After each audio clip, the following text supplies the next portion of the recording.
is KC Sports Network, proudly presented by Emprise Bank. What's happening, everybody? Welcome back to another Victory Pod on Currently on No Other Pod. My goodness, I'm your host, your winner, Daniel Kooser. He's my other host, also a winner, Chris Wright. Chris, buddy, we don't know how to lose. We don't know how to do it. What's going on here, man? Life is good. 3-0. Who would have thought? Portland is near the bottom of the table. Where's the very top? So, man, it is something, dude. It was a great soccer weekend in Kansas City. The chips don't always line up for sports fans, dude. It's very, very seldom do all your teams come out on top at the end of the week. You know what I mean? Especially around this season when you got like KU basketball, and Sporting and KC Current, Royals starting back up. What a time, dude. I'm just, did you get a little sunburn out there, by the way? Did you get your sunscreen on in time?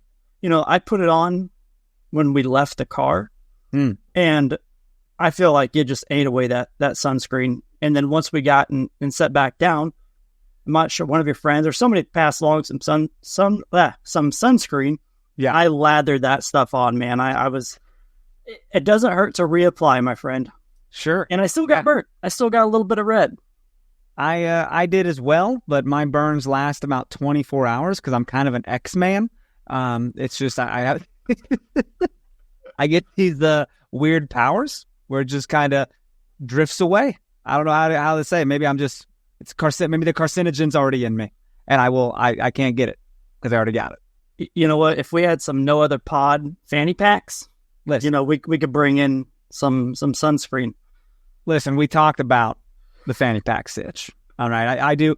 I should probably share this. I got an old fanny pack picture looking like Dwayne "The Rock" Johnson when I was like, 15 maybe, looking totally Dorcas. And I'm like, dude, there is no shame in fanny packs at all. None. And I was a flag carrier for fanny packs back then, man. I have no idea why I don't wear them anymore. You need to bring it back, man.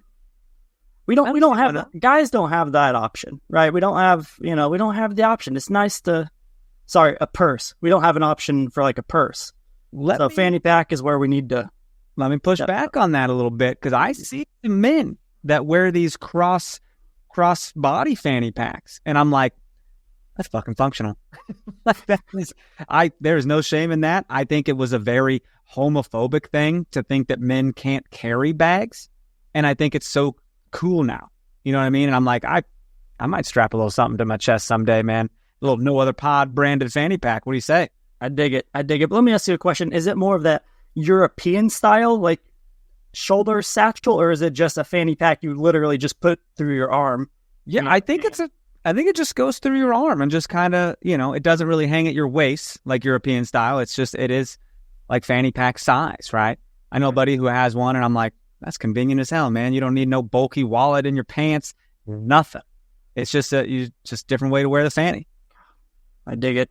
Ain't nothing wrong with that. And when you're going to a theme park, Worlds of Fun or something, fanny pack's where it's at, dude. You got all your trinkets. You need mints. I got mints. You need sunscreen. Got it. You got all of it. Yeah, you can't pack all that stuff in your pockets. If you're not with a partner who has something to put your stuff in, which, let's face it, guys will just give it to our partners or whomever to carry it for us. So 100%. But I can't even do that because my wife doesn't carry a purse. She always doesn't bring her ID somewhere, and I'm like, legally, you should probably always bring your ID somewhere. It just makes sense. She's like, yeah, well, I don't, so get over it. I'm like, all right, good talk. And so I'm like, one of us needs a fashionable bag, and why not me? I think I might bring it back. What do you say? Absolutely. I dig it. Dude, I'm convinced we only score 4 goals or more at home. That is what we do at the KC Current, and I will accept nothing less. Dude, I didn't know what to expect with this Angel City game coming in, man. You knew Angel City was struggling. You knew we were kind of firing on all cylinders. You also know some of our big-name players are injured. We've been told players like Chawinga are going to have their minutes managed, which I say bullshit because she played like the whole game. So what did you think going into this game, man, especially when you saw the starting lineup? I mean, it's pretty much the same starting lineup as what we had last game.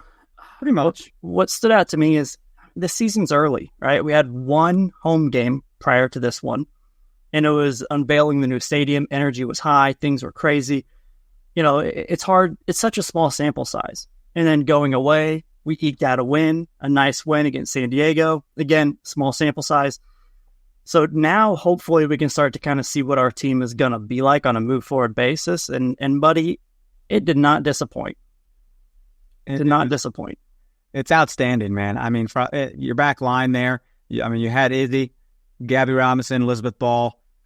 Our friend Ellie Wheeler got a little no other pod bump for the week, man. She was, not sure if you saw, but she murdered Sydney Leroux, kind of murdered her.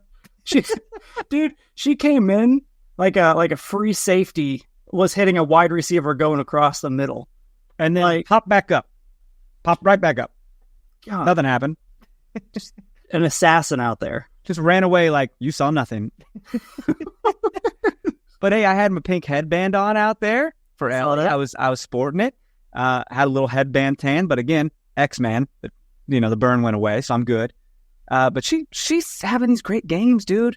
Ellie Wheeler, just becoming a big fan. And in the rookie year, there's no better bandwagon to jump on than a young player like that, man, to be a fan of. So Claire Hutton's still in there. Oh, sorry, go ahead. Oh, yeah. Add in another name to somebody she had to guard, another big name, and that's Alyssa Thompson. Yes.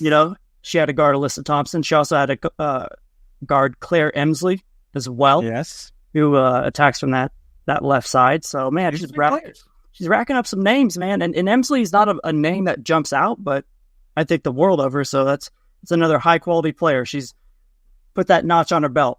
Victory agreed, man. If Sydney Leroux did not score with Emsley with the assist, I would have been totally on board with putting her on the Undertaker tombstone of names that Ellie Wheeler has claimed in her short career here. It's just been a blast to watch, man. Sydney Leroux, she reposted that from a crazy angle, by the way, and was like, no wonder my neck hurt the next morning. And it's like, God damn, dude, Ellie Wheeler just taking out the old gals. Well, you see the camera just kind of pan over, and in that moment, she's just coming in hot and just goes high, man, and tries to. That was wild. So wild. Dude, it would have been cool. Crowd, to be like collective, oh shit. Yeah, the crowd was. Oof. I mean, Ellie Wheeler did not even protest that. Normally if you foul, there might be a little bit of protest. I don't think I did anything, but I think she, in that moment, she was like, yeah, I did something. I saw a dead body. I will forever play that on repeat. And I'm glad that's immortalized on the internet because I enjoy watching it. Freaking psychopath over here. Her aggression, though. I mean, she even had a header that almost scored in the first half. Yeah. One of their defenders was, on the line to knock it out or to head it away, but she's not afraid to get up there and attack. Definitely not. And using any means necessary to score. And if you guys listened last week, you would know this because she talked about being an attacker at heart. If you didn't listen, go back and listen to last week. We talked to Ellie and she broke it all down. It was very fun. In the midfield, man, you had Claire Hutton again, another young player getting meaningful minutes. Vanessa DiBernardo, we've been called out, by the way, on Twitter by Allie. Her name's Allie. She said, I'm waiting for the T-shirt. I'm a DiBernardo guy. She's waiting on the T-shirt, dude, so we got to make it happen. Got to make it happen. Hold me accountable to get something written up there. I sure will. She was replaced by Lavoisier in the 72nd minute later on, but Labonta was in there. Then up top, man, you had Spanstra, Bia, and Chawinga. And when I thought Bia and Chawinga out there, I was like, damn, dude, it's about to get fast and it's about to get physical. Because Chawinga's style is like, hey, I'm just going to kick it around you and beat you to the ball. Very similar to Elenis Vargas on Sporting. Very similar actions, right? And Bia, I heard referred to as the women's Eric Hurtado of Kansas City. Do you remember that little bulldog of a player? I did. I mean, the physical traits are pretty much there, man. Her hold-up play. I don't think I've ever seen a player who is that tall, that physical, that powerful, but also that skilled on the ball with such good vision and technical ability all in one human being. It's remarkable. Man, dude, I'm becoming a fan, and if it gets down, dude, I'm having trouble here. If I were to get a jersey, I sometimes think, I don't always get names on the back of kits, right? I like to just have a blank kit. It's a casual thing you can wear around. But if I were to get a name, this team's making it real hard for me to pick my favorite. Seriously, I don't think I could just grab one and like they're all up for the running. You know what I mean? Even some people on the bench are up in the running. So it's wild, man. So I do want to break down this game bit for bit with you. We're going to take a short break, and then when we come back, we'll do exactly that. So stay right there. We appreciate you supporting KC Sports Network by listening to our podcast. You have helped us become the highest-ranked Chiefs podcast network in 2022 and 2023. And don't forget about our daily Substack newsletter, the best written analysis you can find on the Chiefs straight to your inbox every day. kcsn.substack.com. We're back, man. It's, dude, first place feels wild right now. Yes, I know it's been 3 games. Don't start getting all excited. You know, Houston Dash posting about their wins, kind of flaunted it online or whatever. And it's like, will you relax? It has been 3 games. But they get a week off, dude. Much needed rest, little international break. Had me wondering before this week started, if Desiree Scott's not playing for Kansas City Current, how the hell is she getting called up to the Canada national team? Explain this to me. How's that work? I mean, veteran leadership, experience, but of course they know a little bit of something what we didn't. But before the game, Vladko did say that we'll probably see her on the field for this game. Yeah, so it hinted at it there, but I wonder if she was planning to come in a little earlier, but since the game was so close, like you didn't want to throw her in that spot. But the fact that she's back on the field, man, after one of the worst injuries I think she's had in her career, I'm just happy to have her back. It's pretty wild, right? Because we finally went up 4-2 at the end, like in the 92nd minute. But Desi did not come on till the 102nd minute, which is insane, by the way. What is this, a cup final? Why is there 12 minutes of stoppage? Oh, wait, I know, because it takes you 5 minutes to do a VAR review. Got it. Oh, my God. They need to figure that out, bro. That's got to be faster. That's one of the big topics in the league right now. Everybody's shitting on VAR. Not the review of it, but how long it's taking for that to be reviewed upstairs or whatever location they're at, and then get it to the head ref there. But yeah, it's taken a long time, and that's the thing. You can't get mad at the head ref because it looks like she's just standing around doing nothing, right? And it's like, no, she's waiting for the video assistant referee to make their call. Well, that's got to be faster. Yeah. Like, if they see even a hinkering of something, they need to radio down and be like, cool, I'm thinking maybe you should take a look at it. And then make their decision. But both referees should not take a total of 3 minutes each looking at this thing. I kind of wondered, isn't there a challenge clock in NFL, or was there at some point when a challenge flag is thrown? I don't think so. Was there not? Okay. I feel like there was at one time. I don't know. But I feel like there should be. Give them a time that they are allowed to make a decision, Make the refs stress a little bit, make them get it right. Yeah, the Utah game, I can't remember who they played. I think Washington. I think they played Washington. The first half, there's 13 minutes of extra time in the first half. The second half was like 10. Those players played, an ungodly amount of minutes. It's everywhere. It's everywhere, so it needs to be cleaned up. But I love how everybody's talking about the Yeti, playing on that. The Yeti giveth, the Yeti taketh away. Yeah. So, hey, the Current benefited from it. What are you speaking of? Remind us what you're talking about. Oh, the Yeti box where the VAR is located in the Kansas. It's in a Yeti cooler. Cooler, yeah. So, it's weird, right? Because I was like, is she going to grab a drink right now? Where's she going? It's perfect marketing, though, right? It got national soccer media talking about it. So it's not like that everywhere, right? It's because they're a sponsor for KC Current. Yeah. That's very cool. So that's pretty cool. I wondered what that was about. Dude, okay. Vanessa DiBernardo scoring again. Just doing DiBernardo things. We're the DiBernardo dudes. Hashtag DiBernardo dudes. And then, oh my God, dude, you get Chawinga getting her first goal in this game. Just outstanding. We have scored 11 goals over the first 3 matches. Bro, that's the most ever in a 3-game span. Did you know that? I do, and I believe it's 9 different players or something absolutely wild. 9 different goal scorers over those is the most over 3 consecutive games. Yes. And you know what's crazy? 4 players on our team are not even, like, you would think Debinha would be one of them. She's not. Yeah. Michelle Cooper and Nichelle Prince obviously injured. Presumably, they'll get a goal this year. And then Haley Mace usually is good for 1 or 2, even as Labanta's was a penalty. Labanta's was a penalty. So, I mean, you could very well have 13, 14 goal scorers this year.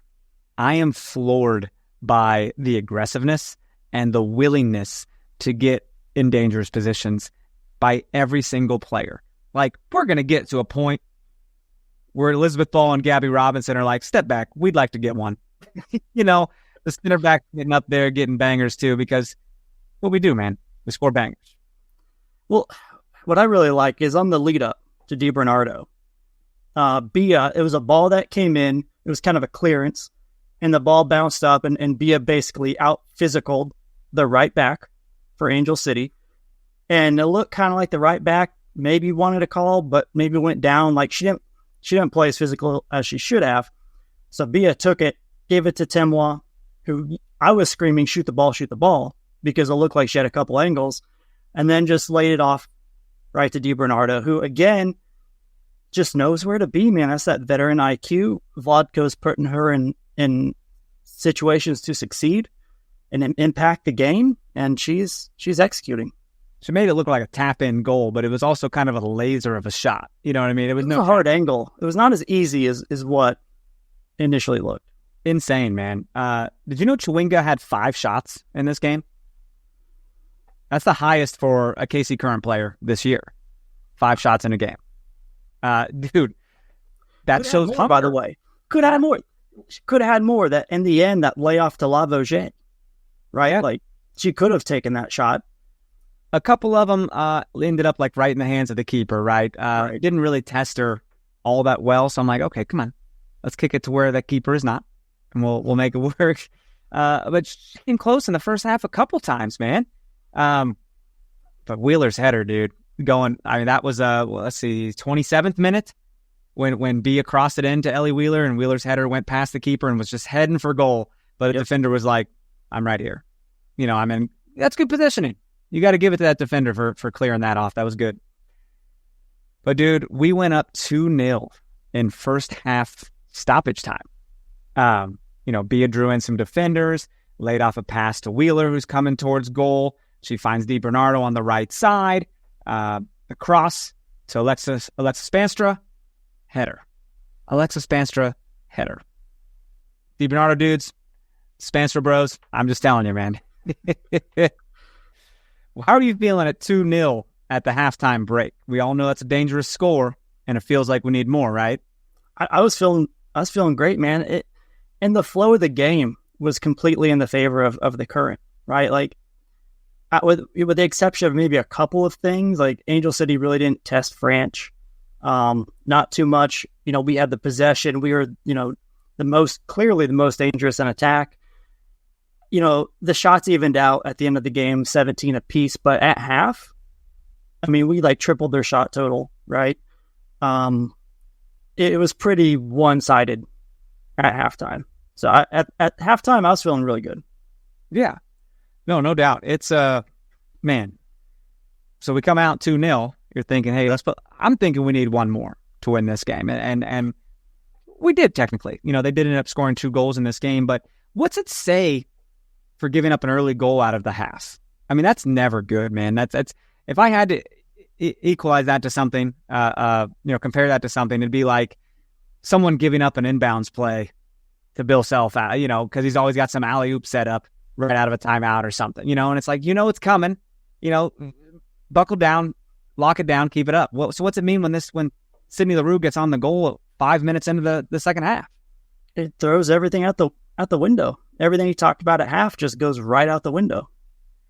It just feels like, I mean, it takes the wind out of your sails for one, Because now you're like, shit, man, 2-0, and now it's 2-1. Now it's a ball game. But we didn't come out focused. We weren't ready to go. We talked about it on the last pod, how Angel City always plays close. They're just always in the game. And yeah, the scoreline was 4-0, but it was almost 3-3. You know, like they just keep games close. That's what they do. And, you know, they almost did that this game. Yeah, 100%, man. But it never felt like the game was out of reach for them. And it never felt like, you know, it was a guaranteed victory for us. It just always felt like we were ahead, but you had a feeling, a gut feeling that could change at any moment. True.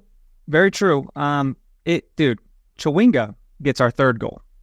3-1. Like she baits the keeper to coming out and then just pops it in the upper half of the netting. And I saw that she made history as the first Malawian player to score in an NWSL game, which is pretty wild. Africa's taken over the league, man. There's a couple players from other teams who are coming in, and love to see it. I think it's awesome. French had a good game too, right? I mean, she had some good saves. Here, ready for this? Unpopular opinion, controversial at best. I know where this is going. I don't personally enjoy when we do the "that's our keeper" chant for easily savable things, like something that rolled into France's hands, something she didn't really have to move to save, right? Now, if it's a hard shot and like, boom, she had to punch it out or had to dive or something, then yeah, let's get that's our keeper chant. Come at me if you want. I'm just saying, I think that chant needs to be more reserved for the spectacular things and not just like, that's our keeper for doing the easy stuff. Am I wrong? Come on, get mad with me. I mean, you know, a cross comes in and it's clearly right to her and she just catches it. It's a routine thing. We don't need that's our keeper chant. However, she's not going to tell you what to chant. I will never tell you what to chant. And you know, it brings energy. It brings energy, right? Yeah. It's something to you know, keep France hype. I get it. But I don't think it bothers me as much as it does you. But I certainly bother me. But I certainly understand how it's like, let's reserve it for something. I think if I was French, I'd be like, come on, guys, that was an easy one. Wait for the tough stuff, all right? I'll let you know. I'll do a save, and then I'll turn and I'll cue you. I'll say, now chant. Just punt the ball away and then turn around and point at the... Yep, where's my chant? Like, that was good stuff, yeah? Acknowledge me. Yeah. Have her call for her own chants. How about that? See it. That's so baller. I'd be so on. Like in a wrestling ring, you know, you like start your own chant. I'm like, yep. There you go. Try to the blue crew and get it going. Bro, France is the first one to do that, by the way. When someone scores, she's the first one to hype up the crowd like this. I do love that. She's like raising the roof, dude. Very fun. Because I mean, a lot of people just go business as usual, but it's like, nah, dude, this is an event. You know, this is an experience. You know, this isn't just some day at the office. Let's all have a good time, right? And by the way, I know we cover this team as fans and as media, but I mean, to me, every home game and even away, it's almost like a pay-per-view. You know, when you're a kid and you have a big wrestling pay-per-view, like it's SummerSlam, WrestleMania, or a big UFC. Kid. What do you mean, kid? I'm 38 and I still enjoy these pay-per-views. Okay. Well, like, you know, it's almost like you talk to your friends about it, you know, and you know, you get excited. Like, to me, that's what these games are. Like, I'm super excited for every single game. You know, I drive up from Lawrence, you from Topeka. We get together, we hang out in person, and we get to watch a wonderful match. And to me, they're like pay-per-views, you know? Yeah. So, I mean, to have her turn that into kind of a wrestling, I don't know, like get the crowd going. I think that's pretty cool. I love it. I also love that you're like, when you're a kid and you talk to your friends about wrestling, and I'm like, motherfucker, I've been texting Jimmy all day about WrestleMania today. Every time we see each other in person, you talk about wrestling with me from time to time. I don't really talk about it with you that much because I know you don't really watch the product. But Jimmy, I know, watches it. Like, he's been watching all the Raws and SmackDowns and stuff. It's been crazy. So are you guys going to watch it together? I mean, I don't think he would come down. I can't watch night one live, so I'll be catching up. But Sunday, I'm having some people over. I don't think Jimmy would make it since it's a work night, you know? It's a long drive. Yeah, and it's going to be a long event. So Yeah. get the energy drinks going. It's going to be crazy. There you go, French. Turn around, get the crowd going, you know? Dude, the way we talk about shit sometimes, I'm going to hit up BJ, our fearless leader, and say, hey, you need a wrestling podcast on your network? Because we could do it. And that sounds fun as hell. Dude, so we got they got another goal back. All right, in the 78th minute, Angel City rookie Madison Curry puts it 3-2. Feel a little nervous with 12 minutes left in this game, and we're only ahead by 1. A little. That doesn't feel great. This felt like the Sporting collapse against the Galaxy the other day. It was getting into that zone, sure. It was getting there. I mean, for a moment we thought it was going to be 3-3, but I went a quick step back to the Chewinga goal. By the way, Bia, that hold up play again, takes the ball, kind of settles it, and then Chewinga just goes into that open space. And by the way, I have a little bit of a connection with Chewinga. We both have a pretty nice outside the foot shot. I thought you were going to say, I too am from Malawi. No. But like, I love to see that shot. Like, I don't know. And it's a powerful shot too. I know. I saw her do the shot. I looked over and saw you swooning. It was a whole thing. It was. You felt really seen in that moment. I did. You were like, see, people do that. So, dude, for her to find that space, by the way, I mean, 100%. And we're finding that space on the back end. That's how Di Bernardo was open. That's how she was open. You know, we're going to talk about the Bia, who was a bad clearance by the keeper. But yes, that was, dude. We having a 2-goal lead feels so good, but that 1-goal lead is like, I know it just cuts that 2-goal lead in half, but it feels exponentially worse. It just feels like, oh my God, this game is way too close. Then you get that 2-goal lead back and you're like, life is good. And then it's 3-2 and you're like, life sucks. What was crazy is when LaRue scored that goal, cut it to 1, a minute later, Chewinga scored. Yeah. We didn't have to be very fearful for long. It was restored. It felt good, that 2-goal lead. But dude, almost being 3-3 and having that 11-minute VAR review or whatever it was, just wild. Rocky Rodriguez thought she had the equalizer here. And, they go to the Yeti cooler, wasted half her day, and it was, made me almost late to watch the Sporting game at home. I was like, Jesus, guys, I got to drive home. I got to make dinner. I'm never going to get to watch in time. But, dude, it was offsides. And that was a close one because I wasn't sure it was going to be offsides. Yeah. So 11 minutes of stoppage time. We're like, no, 11 minutes to keep a 1-goal lead. What is happening today? This is okay. Everyone's booing, right? The whole crowd is just up in arms at this 11 minutes. It's trash. But dude, Bia, 2nd minute of added time, getting her 2nd goal of the season, and giving us our 3rd straight victory and 2nd straight win at home. She's just, the keeper goes to like punch it out, and it goes kind of right to Bia, didn't it? Correct me if I'm wrong. Yeah, it did, and I think she was able to just kind of settle it and then take a touch and get a shot off. She got tackled. The keeper tackled her on that play. I think it was like a left-footed outside the foot because she didn't have any time or space to use her right, I think. Oh man, just what a big goal. I mean, once that happened, I think you could hear the collective relief of the stadium. Oh, yeah.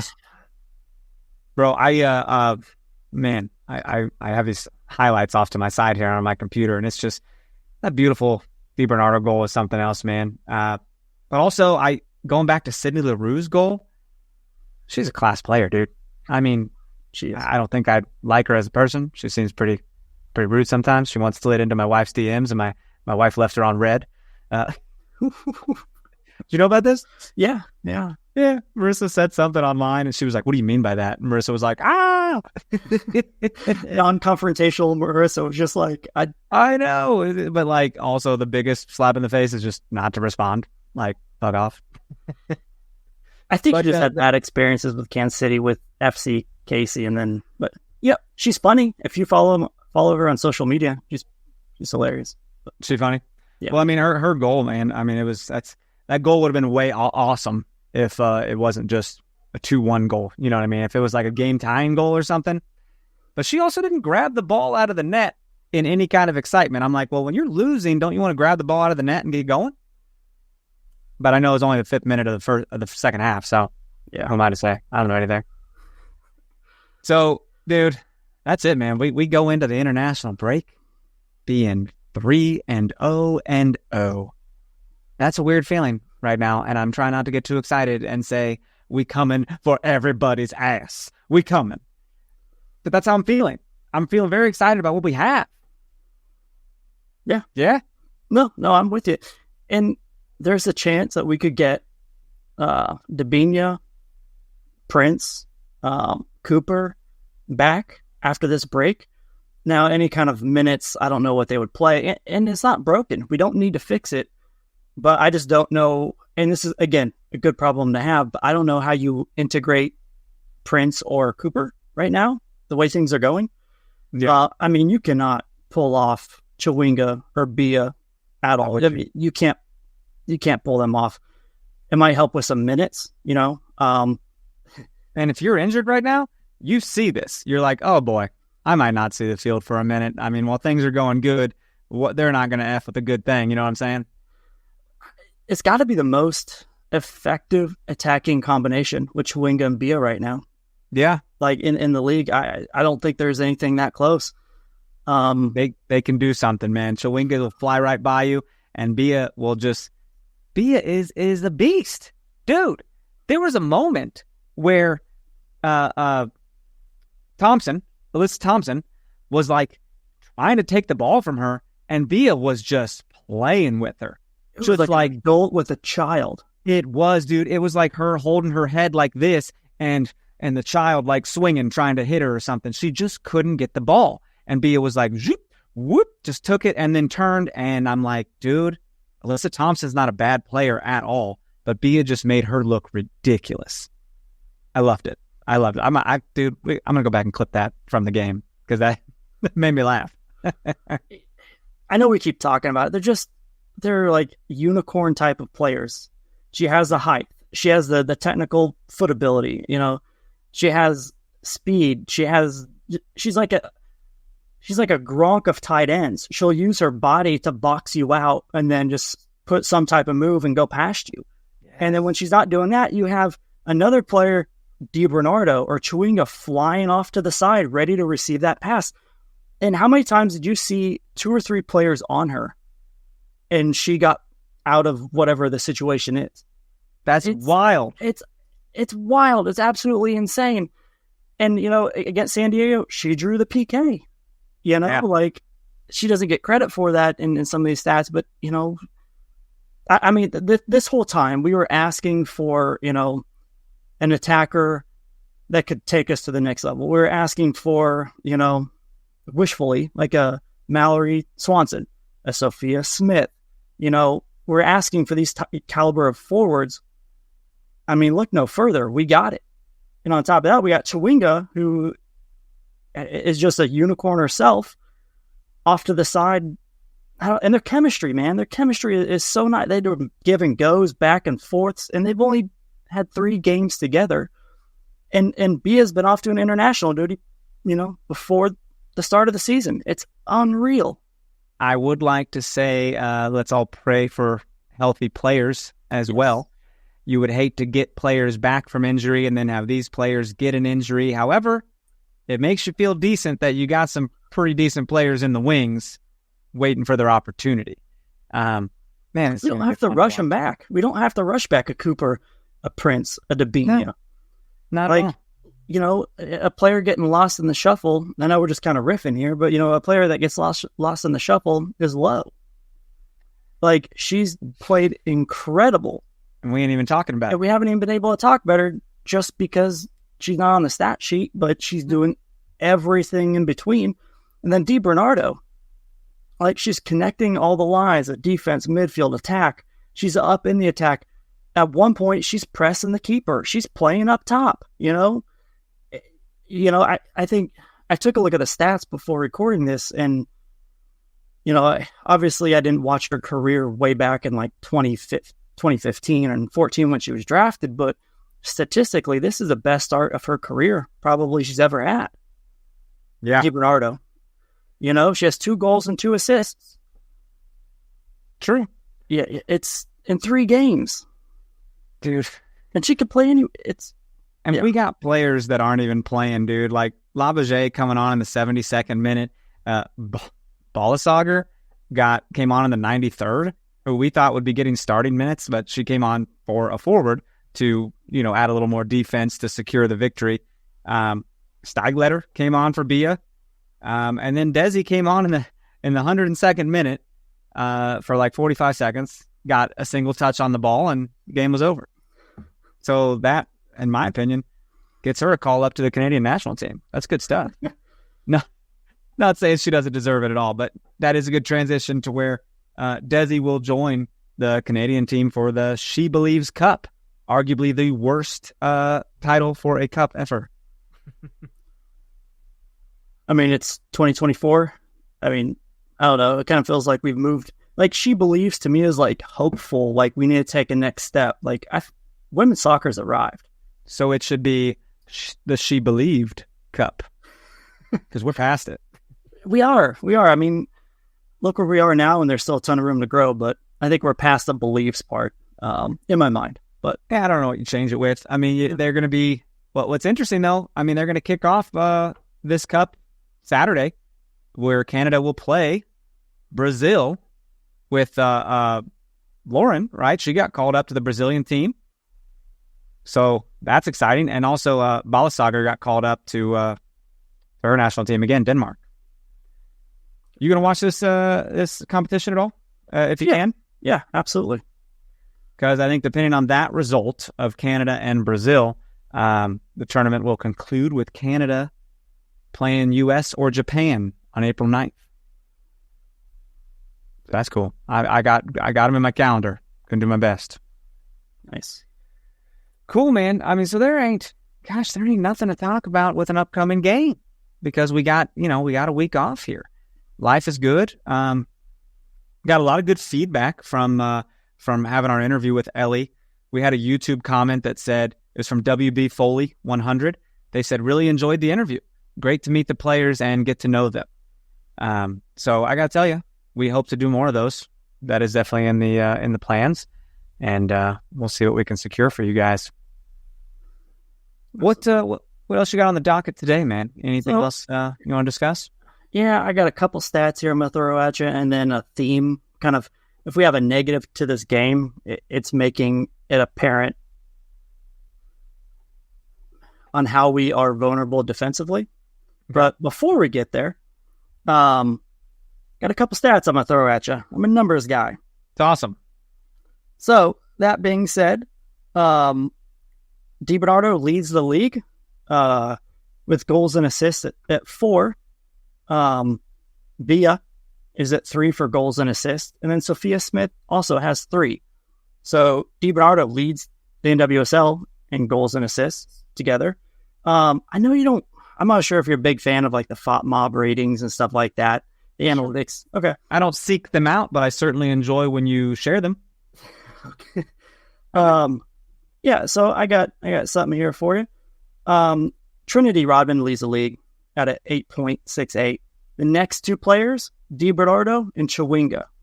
So out of the top 3 players in the league, DiBernardo and Chawinga, and then Bia is not too far behind that. So 3 players in the top 6 or something like that. Holy cow. Yeah, absolutely remarkable. One thing that really struck me is how efficient our attack is, right? So we got 3.7 goals per match right now. But our average possession is at 40.9%, which is the second lowest in the league.